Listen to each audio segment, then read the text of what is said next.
అందరికీ మర్నాత. అందరికీ good morning. ఎలా ఉన్నారు? లేవగానే ప్రార్థన చేసుకున్నారా? వాక్యం చదువుకున్నారా? మరి నేను చెప్పబోతున్న అంశం వచ్చి వేకువజాము ప్రార్థనలో దాగి ఉన్న అద్భుతాలు ఈరోజు మెసేజ్లో మనం నేర్చుకున్నాం. వేకువజాము ప్రార్థన ఉన్న అద్భుతాలు ఏంటి అసలు?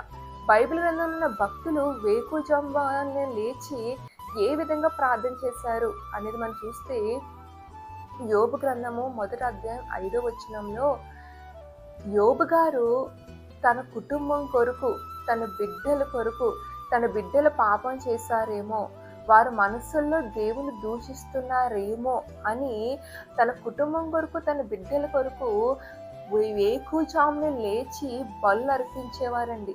ప్రార్థన చేసేవారు వేకువజామున లేచి.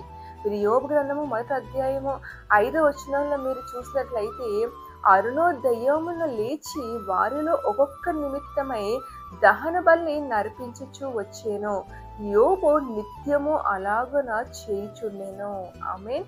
సో ఇక్కడ చూస్తున్నాం కదా, యోబు గారు మరి ప్రతిరోజు కూడా మీకు చూస్తున్న అరుణోదయముని అంటే వేకువజామున లేచి తన బిడ్డల కొరకు మరి బలులు అర్పిస్తూ ప్రార్థనలు చేస్తూ ఉండేవారు. అందుకే యోబు కుటుంబం చుట్టూ దేవుడు కంచె వేసినట్లుగా మన వాక్యాల్లో చూస్తున్నాం. ఈరోజు నువ్వు కూడా నీ కుటుంబం కొరకు, నీ బిడ్డల కొరకు, నీ ఫ్యామిలీ కొరకు అరుణోదయాన్ని లేచి ప్రార్థిస్తున్నావా? నువ్వు ఉదయాన్నే లేచి వేకువజామున లేచి నీ కుటుంబం కొరకు, నీ బిడ్డల కొరకు ప్రార్థన చేయడం ద్వారా దేవుడి యొక్క కంచె నీ కుటుంబం చుట్టూ దేవుడు కాపుదలు కాస్తాడు. అలాగే మనం యెహోషువ గారు చూసినట్లయితే యెహోషువ గ్రంథము 3వ అధ్యాయం 1వ వచనంలో దేవుని ప్రజలని నడిపించడం కొరకు యెహోషువ గారు పెందల కాడ లేచి ప్రార్థన చేశారండి. యెహోషువ గారి జీవితంలో అన్ని అద్భుతాలు పొందారంటే మరి యెహోషువ గారు ఉదయం లేవగానే ప్రార్థనతో తన రోజును ప్రార్థించేవారు. ఆ ప్రజలు నడిపించాలంటే తన శక్తి సరిపోదు, దేవుని శక్తి కావాలని పెందల కాడ లేచి ప్రార్థన చేయడం ద్వారా ఆ ప్రజలు నడిపి అంతట్లోనే కూడా దేవుడు తోడై ఉన్నాడు. అలాగే అదే యెహోషువ గ్రంథము 6వ అధ్యాయం 12వ వచనంలో మరి యెరికో యొక్క నగరం కొరకు, మరి యెరికో యొక్క గోడలు మరి కూలిపోవడం కొరకు కూడా యెహోషువ గారు ఉదయాన్నే వేకువజామున లేచి ప్రార్థన చేశారు. దేవుడు ఏం చేయమంటే అది చేశారు. మరి యెరికో గోడలు వాళ్ళు చేసిన ప్రార్థనలు, స్తుతుల ద్వారా కూలిపోయినట్లుగా మనం చూస్తున్నాం. అలాగే అదే యెహోషువ గ్రంథము 7వ అధ్యాయం 16వ వచనంలో మరి ఆకాను చేసిన పాపాన్ని తెలుసుకోవడం కొరకు మరి యెహోషువ గారు వేకువన లేచి ప్రార్థించారు. ఆ ప్రజల్లో ఎవరు పాపం చేస్తారో తెలియక ఆ పాపాన్ని తెలుసుకోవడం కొరకు యెహోషువ గారు పెందల కాడ లేచి అరుణోదయాన్ని లేచి ప్రార్థన చేసినప్పుడు ఎవరు ఆ పాపం చేశారో ఆకాను చేశాడని దేవుడు తెలియపరిచారు. అదే యెహోషువ గ్రంథము 8వ అధ్యాయం 10వ వచనంలో హాయి పట్టణం మీదకి యుద్ధానికి వెళ్ళినప్పుడు కూడా యెహోషువ గారు ఉదయాన్నే లేచి పెందల కాడ లేచి ప్రార్థన చేశారండి. ఆ హాయి అనే పట్టణం మీద దేవుడు విజయాన్ని ఇచ్చాడు.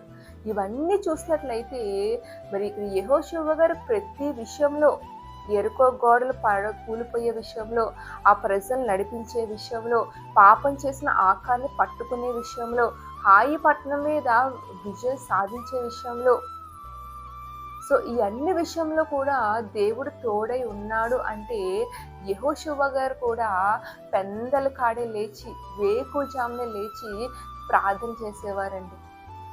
మోషేకి ఎలా తోడై ఉన్నారో యెహోషువ గారు కూడా దేవుడు అలాగే తోడై ఉన్నాడు. వాగ్దానం చేసినట్లుగా నేను మోషేకి ఎలా తోడై ఉన్నానో నీకు కూడా అలాగే తోడై ఉంటాను అని. దేవుడు తోడై ఉన్నాడు ప్రతి విషయంలోనే. అంటే యెహోషువ గారు వేకువన లేచి ప్రార్థన చేశాడు కనుకనే ఇన్ని అద్భుత కార్యాలు అనేది యెహోషువ గారి జీవితంలో మనం చూస్తున్నాం. ఈరోజు ఈ మాట నీ జీవితంలో కూడా ఇప్పటి వరకు వేకువన లేచి నువ్వు ప్రార్థన చెయ్యకపోయి ఉంటే, నీ కుటుంబం చుట్టూ దేవుడు కంచె వేసి కాపుదలు కాయాలన్నా, నీ జీవితంలో అద్భుత కార్యాలు నువ్వు చూడాలన్నా, విజయం సాధించాలన్నా మరి నువ్వు వేకువజామున లేచి ప్రార్థన చేయి. ఖచ్చితంగా దేవుడు నీ జీవితంలో అద్భుత కార్యాలు చేస్తాడు. కాబట్టి మరి యోబు వలె, మరి యెహోషువ వలె పెందల కాడి యేసుక్రీస్తు ప్రభువారి వలె పెందల కాడే లేచి ప్రార్థన చేయడం నేర్చుకో. ఖచ్చితంగా నీ జీవితంలో ఆ పెందల కాడే లేచి చేసే ప్రార్థనలో ఉన్న శక్తి ఏంటో నీ జీవితంలో నువ్వు రుచి చూస్తావు.